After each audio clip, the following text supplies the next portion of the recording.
বিসমিল্লাহির রহমানির রহিম। বিসমিল্লাহির রহমানির রহিম। আল্লাহর নামে শুরু করছি, যিনি পরাক্রমশীল, পরাক্রমশালী, যিনি ন্যায় বিচার প্রতিষ্ঠাকারী, যিনি মজলুমের পাশে থাকেন আর জালিমের পরিণতি নির্ধারণ করেন। আজ আমরা বাংলাদেশের জনতা যারা জুলুমের ইতিহাস জানি, প্রতিবাদের চেতনা ধারণ করি, সমবেত হয়েছি গাজার মৃত্যু ভয়হীন জনগণের পাশে দাঁড়াতে। আজকের এই সমাবেশ কেবল প্রতিবাদ নয়, এটি ইতিহাসের সামনে দেওয়া আমাদের জবাব, একটি অঙ্গীকার, একটি শপথ। এই পদযাত্রা ও গণজামায়াত থেকে আজ আমরা 4টি স্তরে আমাদের দাবি সহ উপস্থাপন করব। আমাদের প্রধান দাবিগুলো জাতিসংঘ আন্তর্জাতিক সম্প্রদায়ের প্রতি, যেহেতু জাতিসংঘ আন্তর্জাতিক সম্প্রদায় সকল জাতির অধিকার রক্ষার, দখলদারিত্ব, গণহত্যা রোধের সংকল্প প্রকাশ করে, এবং আমরা দেখেছি গাজায় প্রতিদিন যে রক্তপাত, যে ধ্বংস চলছে, তা কোনো একক সরকারের ব্যর্থতা নয়, বরং এটি একটি আন্তর্জাতিক ব্যর্থতার ফল। এবং এই ব্যর্থতা শুধু নীরবতার মধ্যেই সীমাবদ্ধ নয়, বরং পশ্চিমা শক্তি বলয়ের অনেক রাষ্ট্র সরাসরি দখলদার ইসরায়েলকে অস্ত্র, অর্থ ও কূটনৈতিক সহায়তা দিয়ে এই গণহত্যাকে দীর্ঘস্থায়ী করেছে। এবং এই বিশ্ব ব্যবস্থা দখলদার ইসরায়েলকে প্রশ্নবিদ্ধ না করে বরং রক্ষা করার প্রতিযোগিতায় নিয়েছে। সেহেতু আমরা জাতিসংঘ ও আন্তর্জাতিক সম্প্রদায়ের প্রতি জোরালো দাবি জানাচ্ছি, এক, জায়নবাদী ইসরায়েল এই গণহত্যার বিচার আন্তর্জাতিক আদালতে নিশ্চিত করতে হবে। দুই, যুদ্ধবিরতি নয়, গণহত্যা বন্ধ কার্যকর ও সম্মিলিত পদক্ষেপ গ্রহণ করতে হবে। তিন, 1967 সালের পূর্ববর্তী ভূমি ফিরিয়ে দেওয়ার জন্য বাধ্যবাধকতা তৈরি করতে হবে। চার, পূর্ব জেরুজালেমকে ফিলিস্তিন রাষ্ট্রের রাজধানী হিসেবে আন্তর্জাতিকভাবে স্বীকৃতি দিতে হবে।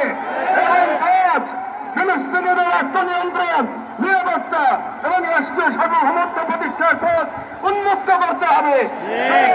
এই মুহূর্তে বিশ্ব ব্যবস্থা যে ন্যায়ের মুখোশ পরে আছে, গাজার ধ্বংসস্তূপে সেই মুখোশ খসে পড়েছে।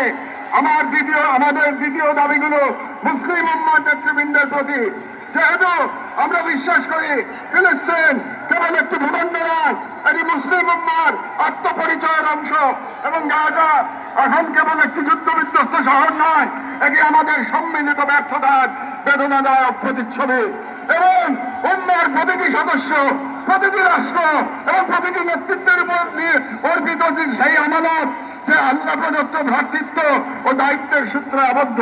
এবং ইসরায়েল একটি অবৈধ, দখলদার, গণহত্যাকারী রাষ্ট্র, যা মুসলিমদের প্রথম কিবলা ও একটা পুরো জনগোষ্ঠীর অস্তিত্ব নিশ্চিহ্ন করতে সর্বশক্তি নিয়োগ করেছে।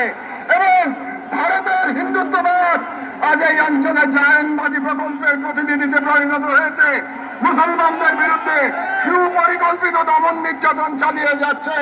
এবং ভারতের সম্প্রতি ওয়াকফ সম্পত্তি আইনে হস্তক্ষেপের মাধ্যমে মুসলিমদের ধর্মীয় ঐতিহাসিক অধিকার ধারণ করা হয়েছে, যা উম্মার জন্য একটি স্পষ্ট সতর্কবার্তা।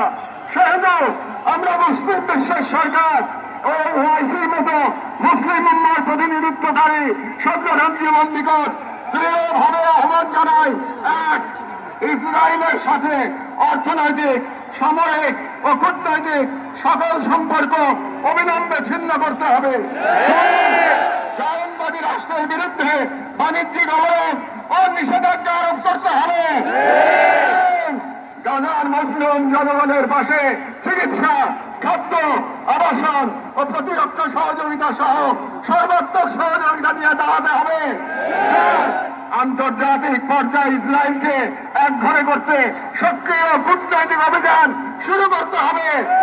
এবং পাঁচ, জায়নবাদের দোষর ভারতের হিন্দুত্ববাদী শাসনের অধীনে মুসলিমদের অধিকার হরণ, বিশেষ করে ওয়াকফ আইনে হস্তক্ষেপের মতো রাষ্ট্রীয় আগ্রাসনের বিরুদ্ধে ওআইসি ও মুসলিম রাষ্ট্রগুলোকে দৃঢ় প্রতিবাদ ও কার্যকর কূটনৈতিক অবস্থান নিতে হবে। কারণ গাজার রক্ত প্রবাহে আমরা লজ্জিত হওয়ার আগেই গাজার পাশে দাঁড়ানোই উম্মার জন্য সম্মানের একমাত্র পথ। এবং যে নেতৃত্ব আজ দিল, কাল ইতিহাসের কাঠগড়ায় দাঁড়াতে বাধ্য হবে। আমাদের তৃতীয় দাবিগুলি বাংলাদেশ সরকারের প্রতি, যেহেতু বাংলাদেশ একটি মুসলিম সংখ্যাগরিষ্ঠ রাষ্ট্র, যার স্বাধীনতা সংগ্রামের ভিত্তিতে নিহিত রয়েছে অন্যায় অবিচারের বিরুদ্ধে প্রতিরোধের চেতনা, এবং আমরা বিশ্বাস করি ফিলিস্তিনের প্রশ্নে বাংলাদেশ কেবল মানবতার নয়, ইমানের পক্ষেও এক ঐতিহাসিক অবস্থানে রয়েছে। এবং একটি গণতান্ত্রিক রাষ্ট্র হিসেবে সরকারের দায়িত্ব জনগণের ইমানি ও নৈতিক আকাঙ্ক্ষার প্রতি শ্রদ্ধা রাখা, এবং বাংলাদেশের জনগণ গাজার পাশে থাকার অঙ্গীকার করেছে, তাই রাষ্ট্রীয় পর্যায়ে নীরবতা এই জন আকাঙ্ক্ষার প্রতি অবজ্ঞার সামিল। সেহেতু আমরা বাংলাদেশ সরকারের প্রতি দৃঢ়ভাবে আহ্বান জানাই, এক, বাংলাদেশি পাসপোর্টে অ্যাকসেপ্ট ইসরায়েল শর্ত পুনর্বহাল করতে হবে। ইসরায়েলকে রাষ্ট্র হিসেবে স্বীকৃতি না দেওয়ার অবস্থান আরো সুস্পষ্টভাবে প্রকাশ করতে হবে। সরকারের ইসরায়েলি কোন প্রতিষ্ঠানের সাথে যত চুক্তি হয়েছে তা বাতিল করতে হবে। রাষ্ট্রীয়ভাবে গাজায় ত্রাণ ও চিকিৎসা সহায়তা পাঠানোর কার্যকর ব্যবস্থা নিতে হবে। ইসরায়েলের দোষর ভারতের হিন্দুত্ববাদী সরকারের অধীনে মুসলিম অন্যান্য সংখ্যালঘুদের উপর চলমান নির্যাতনের বিরুদ্ধে রাষ্ট্রীয়ভাবে প্রতিবাদ জানাতে হবে। হিন্দুত্ববাদ আজ শুধু একটি যেহেতু হিন্দুত্ববাদ আজ শুধু একটি স্থানীয় মতবাদ নয়, বরং আন্তর্জাতিক জায়নিস্ট ব্লকের অন্যতম দোষর। ছয়, পাঠ্য বই গ্রহণ করবে। পাঠ্য বই ও শিক্ষানীতিতে আল-আকসা, ফিলিস্তিন এবং মুসলিমদের সংগ্রামী ইতিহাসকে অন্তর্ভুক্ত করতে হবে। ভবিষ্যৎ মুসলিম প্রজন্ম নিজেদের ইতিহাস, ঐতিহ্য ও আত্মপরিচয় নিয়ে গড়ে ওঠে। কারণ রাষ্ট্র কেবল সীমানা নয়, রাষ্ট্র এক আমানত। এই আমানত রক্ষা করতে না পারলে ইতিহাস আমাদের ক্ষমা করবে না। আমাদের সর্বশেষ দাবিগুলো নিজেদের প্রতি, যা মূলত একটি অঙ্গীকার দেওয়া। যেহেতু আমরা বিশ্বাস করি আল-কুদস কেবল একটি শহর নয়, এটি ইমানের অংশ, এবং আমরা জানি বাইতুল মুকাদ্দাসের মুক্তি অন্য কারো হাতে নয়, আমাদেরই কোনো প্রজন্মের হাতে তা লেখা হবে। এবং আমরা বুঝি জাহানবাদের প্রতিষ্ঠা মূলত আমাদের নিজেদের আত্মবিস্মৃতির ফল, এবং আজ যদি আমরা প্রস্তুত না হই তাহলে আল্লাহ না করুন কাল আমাদের সন্তানেরা হয়তো এমন এক বাংলাদেশ পাবে যেখানে হিন্দুত্ববাদ ও জাহানবাদ একত্রে নতুন গাজা তৈরি করবে। এবং গাজা আমাদের জন্য এক আয়না, যেখানে আমরা দেখতে পাই কিভাবে বিশ্বাসী হওয়া মানে কেবল বেঁচে থাকা নয়, সঙ্গের দিয়ে থাকা। সেহেতু আমরা এই মাটির মানুষ, এই মুসলিম মুসলমান নাগরিক, এই কওমের সন্তান এবং সর্বোপরি মুসলিম উম্মার সদস্য একটি অঙ্গীকার করছি, এক, আমরা সকলে স্বতঃস্ফূর্তভাবে বয়কট করব প্রত্যেক সেই পণ্য, কোম্পানি ও শক্তিকে যারা ইসরায়েলের দখলদারিত্ব টিকিয়ে রাখে। আমরা আমাদের সমাজ এবং ভবিষ্যৎ প্রজন্মকে প্রস্তুত করব যারা ইসলাম ও মুসলিম উম্মার সকল প্রতীক ও নিদর্শনকে সংরক্ষণ ও পুনরুদ্ধার করবে ইনশাআল্লাহ। তিন, আমরা আমাদের সন্তানদের এমন ভাবে গড়ে তুলব যারা নিজেদের আদর্শ ভূখণ্ড রক্ষায় জান আমাদের সর্বোচ্চ থেকে প্রস্তুত থাকবে। চার, আমরা বিভাজিত হব না, কারণ আমরা জানি বিভক্ত জনগণকে দখল করতে দেরি হয় না। আমরা ঐক্যবদ্ধ থাকবো যাতে এই বাংলাদেশ কখনো কোনো হিন্দুত্ববাদী প্রকল্পের পরবর্তী গাজায় পরিণত না হয়। আমরা শুরু করব নিজেদের ঘর থেকে, ভাষা, ইতিহাস, শিক্ষা, সংস্কৃতি, অর্থনীতি, সমাজ সবখানে এই অঙ্গীকারের ছাপ রেখে আমরা মনে রাখবো গাজার শহীদরা কেবল আমাদের দোয়া চান না, তারা আমাদের প্রস্তুতি চান।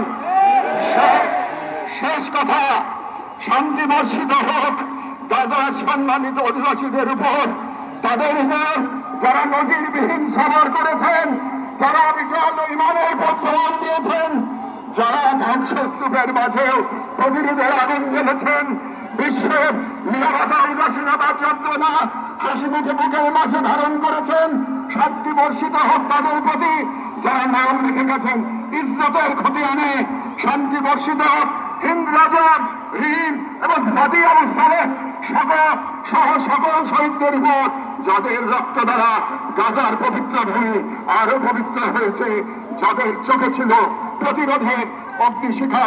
শান্তি বর্ষিত হোক বাইতুল মুকাদ্দাসের গর্বিত অধিবাসীদের উপর, যাদের হৃদয়ে এখনো ধ্বনিত হয় আল কুদস লানা, আল কুদস আমাদের, গাজার জনগণকে অভিনন্দন। আপনারা ইমান, সবর আর কুরবানির মহাকাব্য রচনা করেছেন, দুনিয়াকে দেখেছেন ইমান আর তাওয়াক্কুলের শক্তি। আমরা বাংলাদেশের মানুষ শাহজালাল আর শরীয়তুল্লাহর ভূমি থেকে দাঁড়িয়ে আপনাদের সালাম জানাই, আপনাদের শহীদদের প্রতি ভালোবাসা ও শুভেচ্ছা জানাই।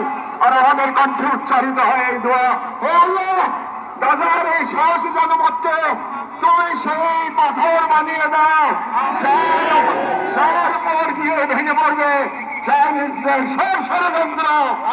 বাংলাদেশের সর্বস্তরের জনগণের পক্ষে প্যালেস্টাইন সলিডারিটি মুভমেন্ট বাংলাদেশ।